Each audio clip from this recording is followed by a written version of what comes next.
हाँ डॉक्टर संदीप मैं सीधे सीधे आ जा रहा हूं। मुझे एक दो चीजें इसलिए इस सत्र में बिल्कुल स्पेसिफिक हो गया है, 3-4 लोगों की निकम्मापना मैं बोल रहा हूं। I am using a harsh word. सबसे पहले डिफेंस मिनिस्टर राजनाथ सिंह साहब, जिस तरह से सीज फायर हुआ, जिस तरह से भारतीय सेनाओं ने उस समय जब वो ऑफेंसिव में थी, उनके पैर पीछे खींचे गए, जिस तरह से भारतीय सेनाओं के तीनों, कैप्टन शिव कुमार ने कहा कि पॉलिटिकल इंटरफेरेंस था, ये हमें दिक्कत थी, जिस तरह से लेफ्टिनेंट जनरल राहुल सिंह ने कहा कि भाई चीन का सुपरविजन था, जिस तरह से एयर मार्शल सिंह ने एक सीआईआई की मीटिंग में राजनाथ सिंह जी जब सामने बैठे हुए थे, उन्होंने कहा कि डिलीवरीज नहीं होती हैं, जो पब्लिक सेक्टर एचएएल की बात कर रहे थे, एचएएल से समय पर वो नहीं मिलते हैं, तो इनका भी ये हुआ कि ये फेल हुए हैं। फॉरेन मिनिस्टर हमारे एस जयशंकर, उनका कहना ही क्या, उनकी तो इतनी लंबी फहरिस्त है उनके फेल होने की कि वो कब पास हुए थे यही याद नहीं रहा है। वो कभी पास भी हुए हैं, मेरी याद में तो वो एक बार भी पास भी नहीं हुए हैं। अगर आप पास मानते हैं कि मोदी जी का पास ले आए थे उनसे ट्रंप से मिलने का, लेकिन मोदी जी का शपथ ग्रहण का पास नहीं ला पाए थे, तो वो पास हुए थे। अगर मोदी जी का वो इनविटेशन ले आए कनाडा से, अगर ये उनकी उपलब्धि है तो वो पास हुए थे। ये बात मैं सिर्फ इसलिए कह रहा हूं कि वो भी बुरी तरह से फेल हुए हैं। निर्मला सीतारमण जी, बाकी तो चीजें छोड़ी दीजिए, इस देश के सबसे बड़े bank state bank of India ने ये कहा है कि अनिल अंबानी फ्रॉड है, ही इज अ फ्रॉड। उसको आप इतना पैसा और क्यों दे रहे हैं, वो आपके कहां है? इसमें निर्मला सीतारमण जी का जो बैंकिंग पूरा है वो क्या फेल हुआ है? और सबसे बड़ा जिसको कहते हैं ना फेल्योर ऑफ द वो, जो क्लास का सबसे लद्दड़ मंत्री, सबसे खराब मंत्री, उसका नाम अमित शाह, जो क्लास ही छोड़ के भाग जाता है। पहलगाम में बुरी तरह से विफल, मणिपुर में बुरी तरह से विफल, सारे उल्टे सीधे यूज करने के बाद, जैसे कहते हैं सारी नकल अकल, ईडी सीबीआई इन सब का इस्तेमाल करने के बाद पहलगाम के लिए जिम्मेदारी नहीं लेने वाला। और जब बहुत ज्यादा प्रेशर हुआ तो सत्र से 4-5 दिन पहले कहलवा दिया गया मनोज सिन्हा से कि मैं इसके लिए मैं जिम्मेदार हूं। ये 4 लोग फेल हुए हैं, और इन सब फेल होने वालों की लास्ट में जिम्मेदारी मोदी जी की।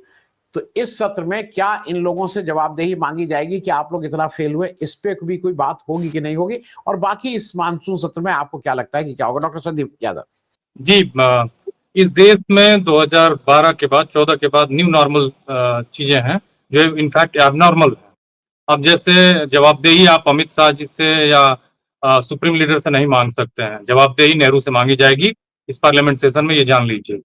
और कुछ नहीं होना है, हो सकता है कोई विदेशी दौरा बन जाए या कुछ ऐसी चीजें हो जाए जिससे ये लोग पार्लियामेंट में आएंगे नहीं, पार्लियामेंट चलेगी नहीं, जो भारत के टैक्स के पैसे से चलती, भारत के लोगों के टैक्स के पैसे से चलती है।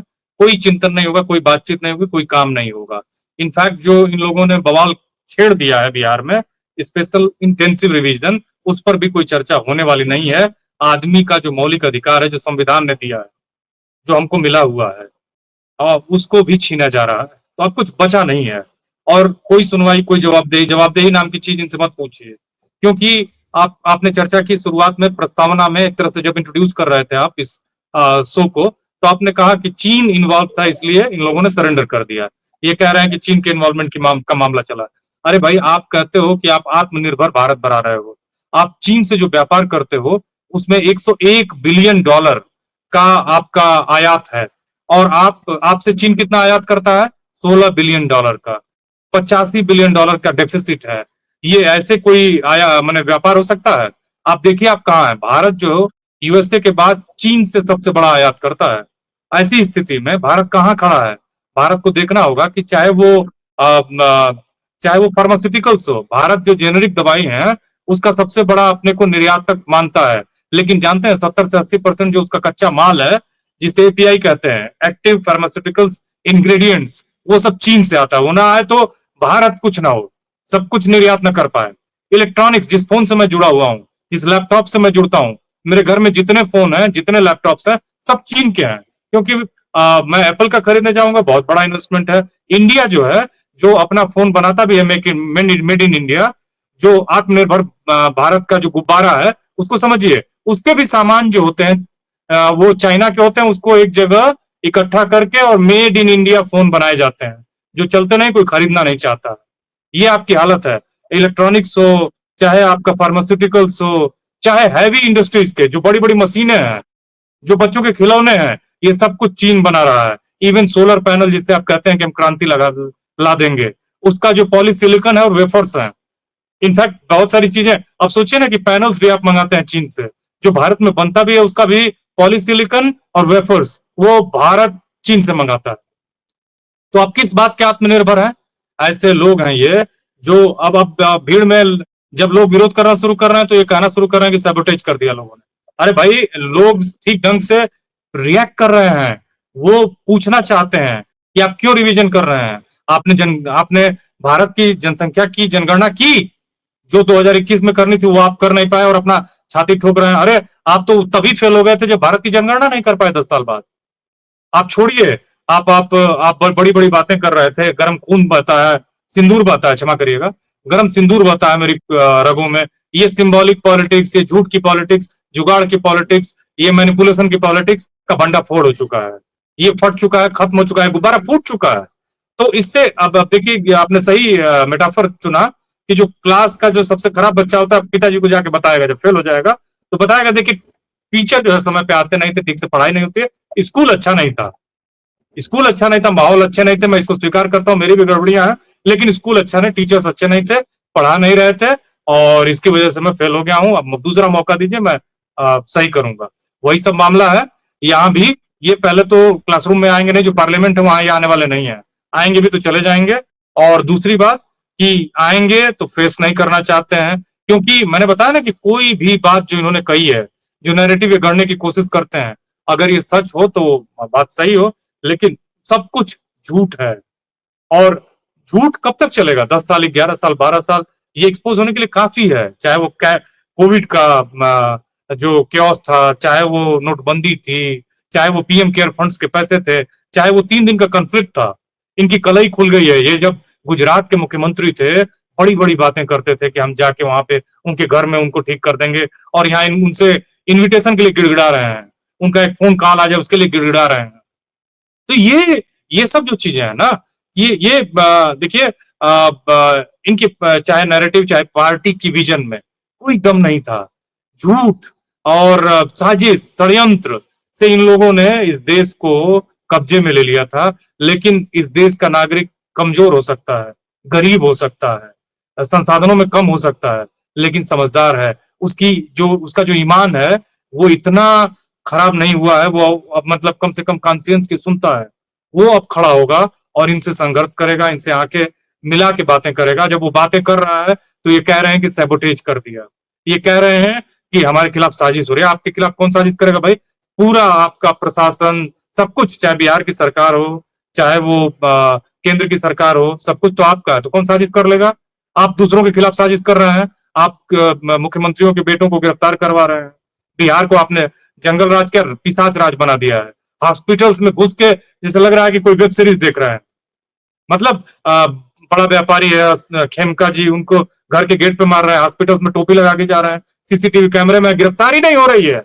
मैंने बिहार को एक 3rd डिग्री का वेब सीरीज का कंटेंट बना दिया है इन लोगों ने, और कहते हैं कि हमने ये कर दिया, वो कर दिया। बहुत पहले कहा था कि हम बिहार को स्पेशल राज्य का दर्जा दे देंगे, इतना पैसा देंगे, बदल देंगे, ये करेंगे, वो करेंगे। आज तक जो उसकी मैंने स्थितियां थी उसको भी बदतर बना दिया है। मुख्यमंत्री हैं जो अभी आप केवल सत्ता में रहने के लिए वो किसी के सर पे गमला रख देते हैं, उनको आप मुख्यमंत्री बनाए हुए हैं और उसको जस्टिफाई करते हैं।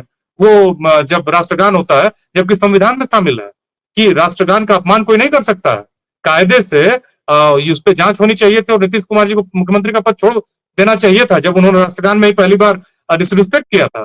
तो आप देखिए कि ये सब जो चीजें हैं, ये आप जब करें, आपसे जो हो रहा है वो सब कुछ सही है। राहुल गांधी करें तो सब कुछ नाजायज है, गलत है, खराब है। वो पप्पू हैं, वो खराब है, वो मतलब देश के खिलाफ साजिश कर रहा है। ये पार्लियामेंट, और अब देखिए इससे कोई आशा रखने की जरूरत नहीं है। मतलब मैं, लोगों को लग सकता है कि मैं थोड़ा सा ज्यादा ही उत्साह में बोल रहा हूँ, लेकिन उत्साह की बात नहीं है। लोग थक चुके हैं, पार्लियामेंट का इन्होंने मजाक बना दिया है। जिस तरह से जो संवैधानिक पद थे इनके, जैसे कुछ गैंग्स के शूटर्स होते हैं, इनके कुछ लोग हैं जैसे जयदीप धनखड़ जी।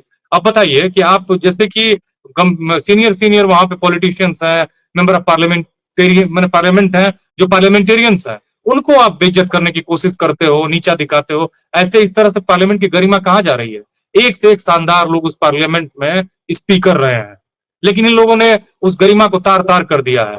जो संवैधानिक महत्वपूर्ण पद थे उसको इन लोगों ने कठपुतली बना दिया है और कहते हैं कि हम SC/ST OBC को रिप्रेजेंटेशन देना है। इस रिप्रेजेंटेशन, अगर आप रिप्रेजेंटेशन दे रहे हो तो इस रिप्रेजेंटेशन से उस व्यक्ति का भी भला नहीं होगा जिसको आपने रिप्रेजेंटेशन दिया है। कम्युनिटी को तो भूल जाइए।